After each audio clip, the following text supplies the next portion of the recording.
ఈ లోకంలో నీకు ఎంత వ్యర్థం. నా అనుభవం చెప్తున్నా, 36 సంవత్సరాల అనుభవం చెప్తున్నా. ఎవని మనస్సు ఆయన మీద ఆనుకుంటుందో వారిని పూర్ణ శాంతితో నింపుతాడని యెషయా 26:3 అంటాడు. ఎందుకనగా అతడు నీ యందు విశ్వాసం ఉంచునగా. నకిలీగా నమ్ముతున్నావా? వేషధారణ నమ్ముతున్నావా?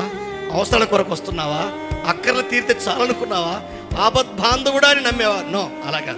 నీ ఆత్మక తండ్రిని నమ్మాలి, నిన్ను లెక్కగడతని నమ్మాలి, నీ తల వెంట్రుకలు లెక్కించని నమ్మాలి.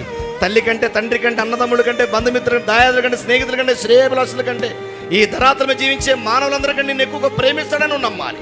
ఎవరు నన్ను లేకపోయినా, ఎవరు నన్ను ప్రేమించకపోయినా, నా దేవుడు నన్ను ఆదిస్తానని నువ్వు నమ్మగలిగితే విత్తన చోటే నువ్వు కోసుకుంటావు పంట.